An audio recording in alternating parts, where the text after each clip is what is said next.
আসসালামু আলাইকুম এভরিওয়ান, সবাইকে ওয়েলকাম করতেছি আজকের ভিডিওতে। আজকে আমরা দেখব নতুন একটি প্লেলিস্ট শুরু করতে যাচ্ছি। এসএসসি এবং দাখিলের যে ম্যাথ বই আছে, সেই ম্যাথ বইয়ের প্রত্যেকটি চ্যাপ্টার আমরা প্লেলিস্ট আকারে দেবো ভাইয়া। আমাদের ইউটিউব চ্যানেলে, ফেসবুক পেজে পেয়ে যাবা। এখানে তোমাদের কি কি শেখা হবে সেগুলো একটু পরে আসতেছি। আগে একটু দেখে নেই যে আমাদের যে ফেসবুক গ্রুপটা আছে, এই যে ফেসবুক গ্রুপ, এখানে তোমরা জয়েন হয়ে নিবা। এখানে তোমরা জয়েন হলে এখানে তোমাদের কোনো প্রবলেম হলে তোমরা এখানে পোস্ট করতে পারবা। আমি অথবা আমার টিম আছে, তোমাদের সলভ করার চেষ্টা করবে ইনশাল্লাহ। এবং ফেসবুক পেজ আছে, এই ফেসবুক পেজে তোমরা অনেক কিছু ইনফরমেশন পেয়ে যাবা। এখানে তোমরা ফলো দিবা, আর চ্যানেলকে তো সাবস্ক্রাইব করবাই। তো শুরু করি। আচ্ছা, এগুলো তোমরা সিরিয়াল ওয়াইজ দেখবা। একটা হঠাৎ করে একটা ভিডিও প্লে করে দেখবা, তখন কিন্তু তোমরা কিছুই বুঝতে পারবা না। তো কথা না বাড়িয়ে শুরু করি। আচ্ছা, আজকে আমরা দেখব যে আমাদের ম্যাথ বইয়ের 16 নম্বর চ্যাপ্টার, কত নম্বর চ্যাপ্টার? 16 নম্বর চ্যাপ্টার। সেই 16 নম্বর চ্যাপ্টারে কি আছে? পরিমিতি আছে। পরিমিতি। এই চ্যাপ্টার মধ্যে আমরা প্রথমে কি কি দেখব? প্রথমে আমরা বেসিক দেখব। তারপর বেসিক শেখার পর টেক্সট বুক মানে আমাদের মেন বইয়ের প্রশ্নগুলো সলভ করব। তারপর আমরা গাইড অথবা সাপ্লিমেন্টে চলে যাব, সেখানে এক্সট্রা যে কোশ্চেন গুলো আছে সেই কোশ্চেন গুলো সলভ করব। প্লাস আমাদের যে বোর্ড পরীক্ষায় যে প্রশ্নগুলো আসছিল, এমসিকিউ, তারপর সিকিউ, সব দেখবো ভাইয়া। কারণ আমাদের যদি আমরা বেসিক শিখে আসি, তারপর টেক্সট বুক সলভ করি, তাহলে আমরা এই দুটোই আমরা পেরে যাবো, কারণ আলাদা করে কিছু করতে হবে না। এবং ভাইয়া যখন আমি সলভ করব, তখন তোমাদের এমসিকিউ মানে সলভ করার শর্টকাট টেকনিক যেগুলো আছে সেগুলো দিয়ে দেব। তো এই জিনিসটা আমরা ফলো করে চলবো। ওকে, তো শুরু করি। নেক্সট। আচ্ছা, আমরা পরিমিতি দেখতেছি। পরিমিতি মানে কি? পরিমিতি মানে আমরা পরিমাপ করব। ঠিক আছে, আমরা কি করব? পরিমাপ করব। পরি পরিমাপ করব। কি পরিমাপ করব? আমরা কয়েকটা ভাগে ভাগ করেছি, সেটা হলো ত্রিভুজের পরিমাপ করব, মানে যাবতীয় কিছু পরিমাপ করব। চতুর্ভুজের যাবতীয় কিছু পরিমাপ করব। বৃত্তের যাবতীয় কিছু পরিমাপ করব। এবং ঘনক আকৃতি বা বেলন আকৃতির যে, অর্থাৎ সিলিন্ডার আকৃতির যে বস্তুগুলো আছে সেগুলোকে পরিমাপ করব। তো আমরা এই চারটি ভাগে ভাগ করছি। এবং আমাদের যে মেন বই আছে, এই মেন বইয়ে এটা হলো 16.1, এটা হলো 16.2, এটা হলো 16.3, আর এটা হলো 16.4। এই যে চারটি চ্যাপ্টারে ভাগ করা আছে। আমরা প্রত্যেকটি চ্যাপ্টার একটা করে ক্লাসে শেষ করার চেষ্টা করব ইনশাল্লাহ। এখন এর বেশিও লাগতে পারে, কমও লাগতে পারে। ঠিক আছে, তো নেক্সট। আমাদের পরিমিতি মানে হলো, আমরা পরিমিতি মানে তো বললাম ভাইয়া, পরিমাপ করব। আমরা প্রথমে ত্রিভুজের পরিমাপ করব। আমরা তারপরে ধীরে ধীরে পরের পার্টে অন্যগুলো পরিমাপ করব। আমরা প্রথমে যদি ত্রিভুজ সম্পর্কে কিছু বলি, ত্রিভুজ কাকে বলে তোমরা কি বলতে পারবা? ত্রিভুজ হলো ত্রিভুজ হলো তিনটি বাহু দ্বারা আবদ্ধ ক্ষেত্রকে আমরা কি বলি? ত্রিভুজ বলি। এখন ত্রিভুজের প্রকারভেদ আছে অনেকগুলো, সেটা পরে আসতেছি। কিন্তু আমরা তিনটি বাহু দ্বারা আবদ্ধ, যেমন এটা একটা বাহু, এটা একটা বাহু, এটা একটা বাহু, তিনটি বাহু দ্বারা আবদ্ধ ক্ষেত্রকে কি বলি? আমরা ত্রিভুজ বলি। এখন এই ত্রিভুজকে আমরা কয়েকটা ভাগে ভাগ করে এখানে পড়বো। একটা হলো সমকোণী ত্রিভুজ, একটা কি সমবাহু ত্রিভুজ, আর একটা কি ভাইয়া? সমদ্বিবাহু ত্রিভুজ, আর একটা বিষমবাহু ত্রিভুজ, আর একটা ভাগ করছি আমরা, এখানে দুইটা বাহু দেওয়া থাকবে এবং সেই বাহুর সংলগ্ন কোণ দেওয়া থাকবে একটা। তখন আমরা কিভাবে হিসাব নিকাশ করব সেটা দেখব। তাহলে আমরা এখানে চারটা ভাগ, সরি পাঁচটা ভাগ পেয়েছি। এই পাঁচটা ভাগ নিয়ে আমরা এক একটা করে মানে ধীরে ধীরে আলোচনা করব। তো প্রথমে আমরা কি নিয়ে আলোচনা করব? সমকোণী ত্রিভুজ নিয়ে আলোচনা করব। তো দেখি সমকোণী ত্রিভুজ কি এবং কাকে বলে। আচ্ছা, এখন আমরা একটা ত্রিভুজ নিয়েছি। এটা একটা সমকোণী ত্রিভুজ। কেন সমকোণী ত্রিভুজ? আমরা প্রথমেই বলেছি যে তিনটি বাহু দ্বারা আবদ্ধ ক্ষেত্রকে ত্রিভুজ বলে। তাহলে আমরা শিওর যে এটা হলো একটা কি? ত্রিভুজ। ক্লিয়ার? এখন ত্রিভুজ হওয়ার পর আবার কয়েকটা ভাগে ভাগ করছিলাম। সেটার মধ্যে একটা হলো কি সমকোণী ত্রিভুজ। ভাইয়া এখানে দেখো, এই যে যে একটা কোণ আছে, এই যে এই কোণ। আচ্ছা আমি প্রথমে নামকরণ করে নেই, এটা হলো এ, এটা হলো বি, এটা হলো কি সি। এবিসি একটি যদি ত্রিভুজ হয়, এই ত্রিভুজের যে বি কোণটা আছে ভাইয়া, বি কোণটা অবশ্যই কি এটা, এটা হলো 90 ডিগ্রি বা এক সমকোণ। একটা ত্রিভুজের যদি একটা কোণ 90 ডিগ্রি বা এক সমকোণ হয়, এবং অপর যে দুই কোণ আছে, এই কোণ এবং এই কোণ, অর্থাৎ এ কোণ এবং সি কোণ, দুইটা যদি কি হয়, সূক্ষ্ম কোণ হয়, তাহলে একটি কোণ কি হবে, সমকোণ। সমকোণ। আর বাকি দুইটি কোণ কি হবে, দুইটি কোণ সূক্ষ্মকোণ। আচ্ছা, সূক্ষ্ম কোণ। যদি এই দুইটা যদি যদি কেউ ফলো করে, সেই ত্রিভুজটাকে আমরা কি বলবো, সেটাকে আমরা সমকোণী ত্রিভুজ বলবো। সমকোণী ত্রিভুজ বলবো। তাহলে এটা আমাদের সমকোণী ত্রিভুজ। দেখো 90 ডিগ্রি এবং দুইটা কোণ সূক্ষ্মকোণ, মানে 90 ডিগ্রি থেকে ছোট। তাহলে আমরা সমকোণী ত্রিভুজ চিনে গেলাম। এখন সমকোণী ত্রিভুজ চিনার পর এখানে আরো কিছু আছে, এই বাহুগুলোর আমরা নামকরণ দেখব। কি দেখব, আমরা বাহুগুলোর নামকরণ দেখব। ভাইয়া আমি এই কোণটাকে থিটা কোণ ধরলাম, কারণ এই কোণে একটা নামকরণ করলাম কি ভাইয়া, থিটা কোণ নামকরণ করলাম। এখন যদি ভাইয়া এই কোণের সাপেক্ষে আমি বাহুগুলোর নামকরণ করি, তাহলে দেখবা এই কোণের সব থেকে কাছের বড় বাহু কোনটা, অবশ্যই এটা। এটা কি ভাইয়া, সব থেকে বড় বাহু, এবং সেটি কি কাছে আছে, সেটি কাছে আছে, মানে কাছের বাহু বড় বাহু, সব থেকে বড় বাহু, ঠিক আছে, সব থেকে বড় বাহু এবং কাছের বাহু এটা, তাই না? আচ্ছা, তারপরে এই কোণের মানে সাথে আরেকটা কোণ আছে, মানে বাহু আছে, সেটা কি ভাইয়া, এটা হলো কাছের বাহু কিন্তু ছোট বাহু, মানে সন্নিহিত বাহু,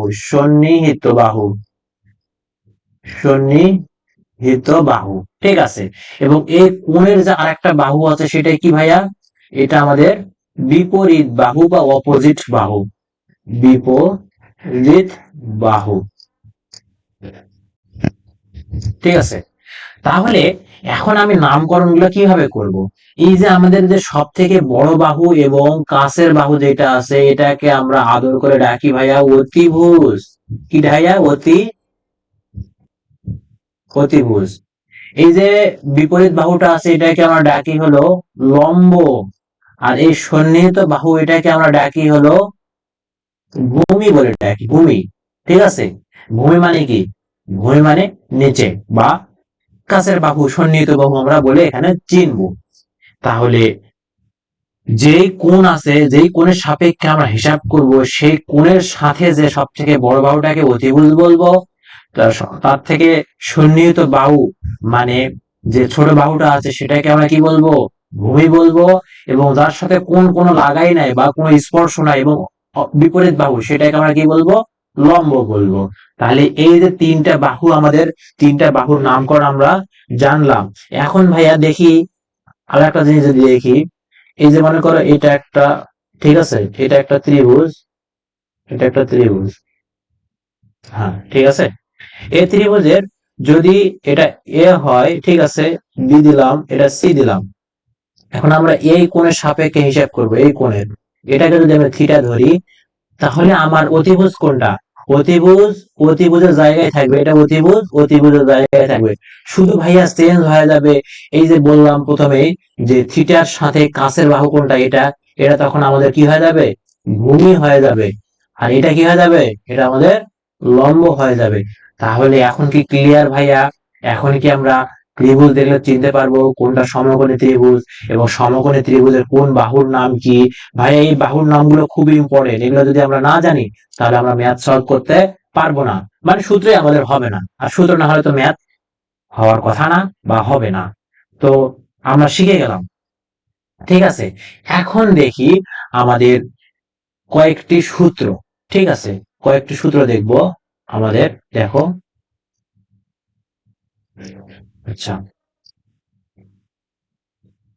এখন ভাইয়া যদি দেখো, উম আচ্ছা, এখানে আমি কি করব, আমি হলো সমকোণী ত্রিভুজের যে কয়েকটা সূত্র লাগবে, কি ক্ষেত্রফল, উম কোথায় গেল, আচ্ছা, ক্ষেত্রফল দেখবো আমি প্রথমে। কার ক্ষেত্রফল? সমকোণী ত্রিভুজের ক্ষেত্রফল। ক্ষেত্রফল সমান কি হয় ভাইয়া?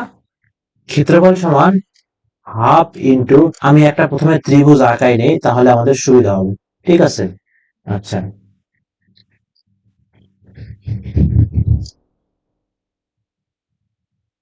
এখন এটা হলো, এটা হলো এ, এটা হলো বি, এটা হলো সি। এই কোণের সাপেক্ষে আমি হিসাব করতেছি, এটা হলো থিটা, এটা হলো অতিভুজ। ঠিক আছে, এটা হলো অতিভুজ। এটা কি? এটা হলো ভূমি। আর এটা কি ভাইয়া? এটা হলো লম্ব। ঠিক আছে, এখন এই ত্রিভুজের, সমকোণী ত্রিভুজের ক্ষেত্রফল সমান হাফ ইন্টু ভূমি গুণন উচ্চতা। ঠিক আছে, তাহলে ভূমি কোনটা? এটা ভূমি গুণন লম্ব বা উচ্চতা, উচ্চতা বা লম্ব, একই কথা। তাহলে ক্ষেত্রফলের সূত্র গেল। এবার আসি হলো আরেকটা কি, পরিসীমা। পরিসীমা, পরিসীমা কি ভাইয়া? প্রত্যেকটা বাহুর যোগফল। তাহলে আমি কি কি এখানে যোগ করব? এ বি বাহুটা যোগ করব, প্লাস বিসি বাহু যোগ করব, প্লাস এসি বাহু যোগ করব। তাহলে প্রত্যেকটা বাহু, যে কোনো কিছুর পরিসীমা বের করতে গেলে, মানে যে কোনো ত্রিভুজের পরিসীমা বের করতে গেলে, প্রত্যেকটা বাহুর যে হলো বাহুগুলো দৈর্ঘ্য গুলো আছে, সেগুলোকে যোগ করলে আমরা কি পাই যাব? পরিসীমা পাই যাব। এখন আরেকটা জিনিস আমাদের কাজে লাগবে এক্সট্রা ভাবে, সেটাই কি আমাদের পিথাগোরাসের উপপাদ্য। আচ্ছা, পিথাগোরাসের উপপাদ্য কাজে লাগবে। পিথাগোরাসের উপপাদ্য ভাইয়া আমরা যদি জেনে থাকি তাহলে তো ভালোই, না জানলে সমস্যা নেই। পিথাগোরাসের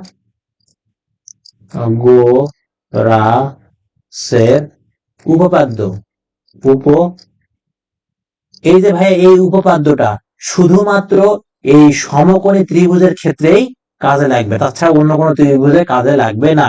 কি কি ছিল পিথাগোরাস উপপাদ্যটা? অতিভুজ স্কয়ার, অতি, অতিভুজ, তারপর কি স্কয়ার সমান লম্ব, লম্বের উপর স্কয়ার, প্লাস ভূমির উপর স্কয়ার। এই যে ভাইয়া আমাদের যে এই পিথাগোরাসের উপপাদ্য, আমাদের কয়টা শিখলাম? আমরা এখানে একটা সূত্র শিখলাম, দুইটা সূত্র শিখলাম, এবং এটা হলো 3 নম্বর সূত্র।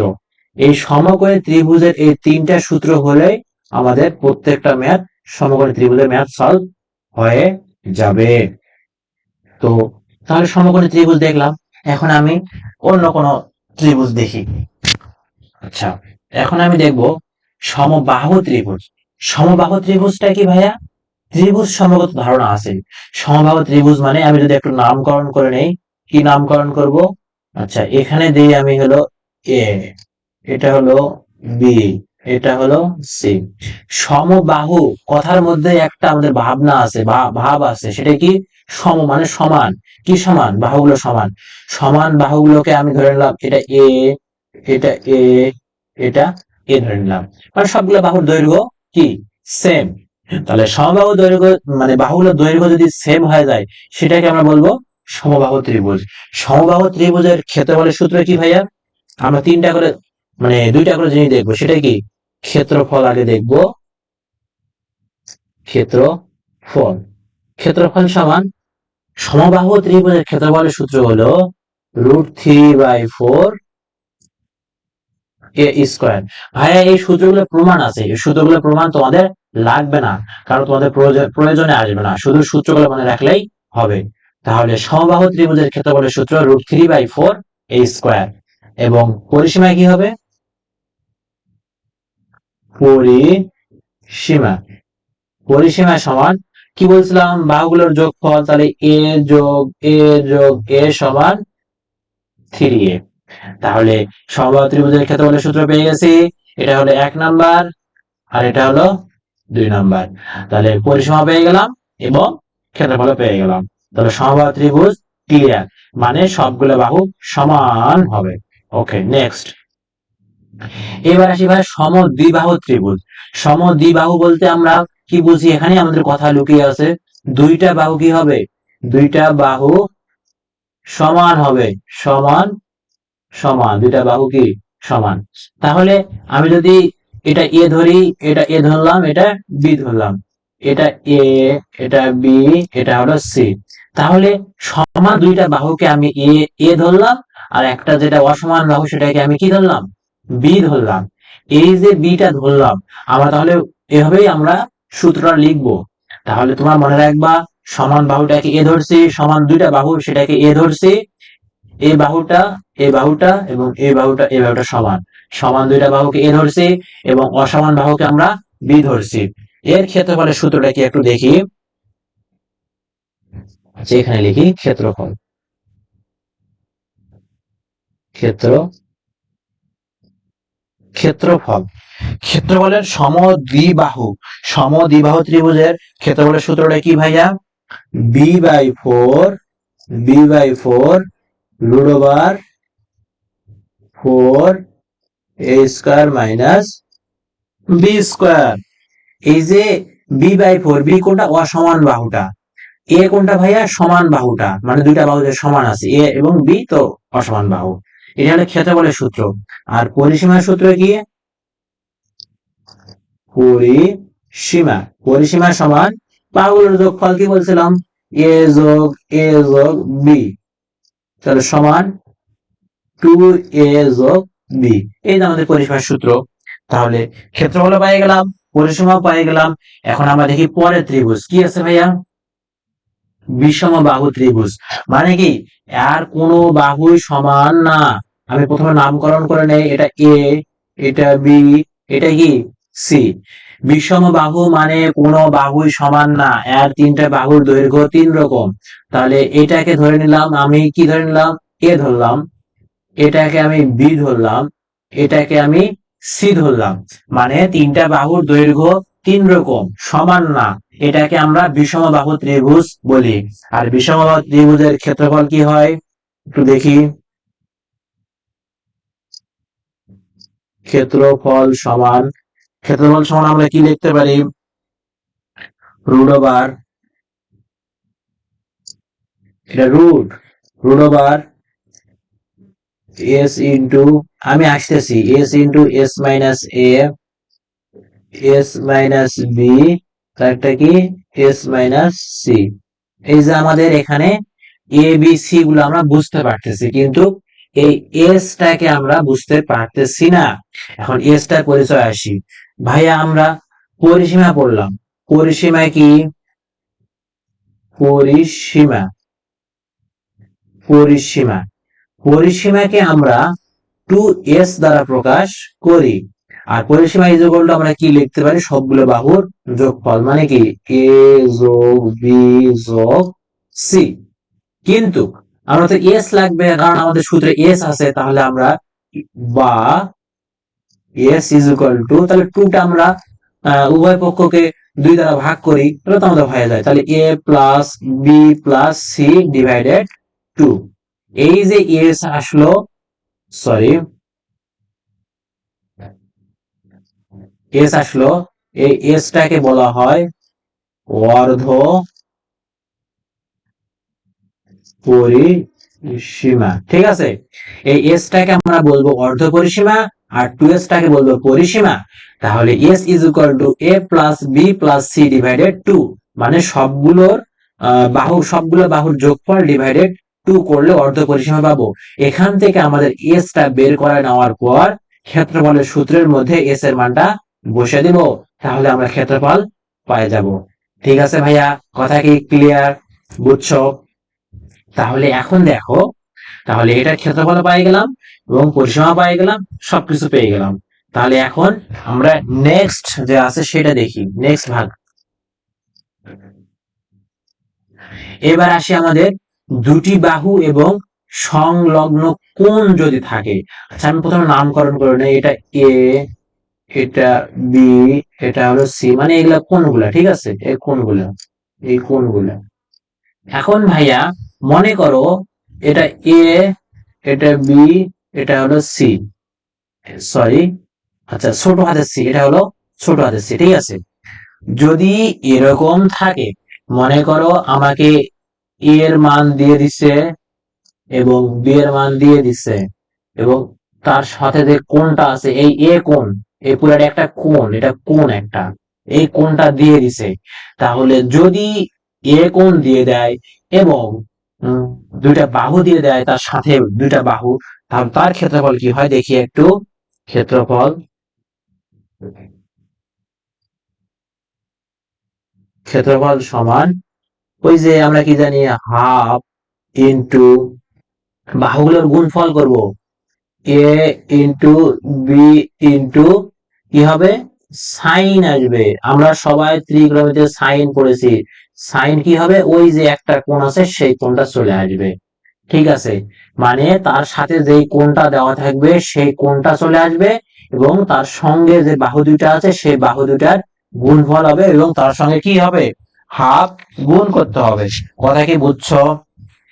এখন যদি ভাইয়া এই দুইটা বাহু না দিয়ে যদি এই সি বাহু এবং এ বাহু দেয় এবং বি কোণটা দিয়ে দেয়, তাহলে কি হবে, এখানে আর একটা সূত্র তৈরি হবে, সেটা কি, হাফ ইন্টু এ সি, তাহলে সাইন কি হবে, বি হবে। মানে দেখো আমাদের যে দুটা বাহু নেব তার সঙ্গের কোণটা নেব। এখন ভাইয়া যদি সি আর বি বাহু দেয় তাহলে সি কোণটা দিয়ে দিবে, তাহলে এটার সূত্রটা কি হবে দেখো দেখি, আর একটা সূত্র বের হবে, সেটা কি, half into B C sine C, ঠিক আছে। যদিও বইয়ের সঙ্গে যদি না মিলে সমস্যা নেই, কিন্তু আমরা বাহুগুলো ধরা ভুল হয়েছে, এই জন্য এরকম হচ্ছে, সমস্যা নেই ভাইয়া। আমাদের কনসেপ্ট হলো কি, যে দুইটা বাহু দেওয়া থাকবে এবং তার মাঝখানে অর্থাৎ যে সংলগ্ন যে কোণটা আছে সেই কোণের মান দেওয়া থাকবে, সেই কোণের সঙ্গে সাইনের মান চলে আসবে এবং সেই বাহু দুটা গুণ হবে এবং হাফ থাকবে।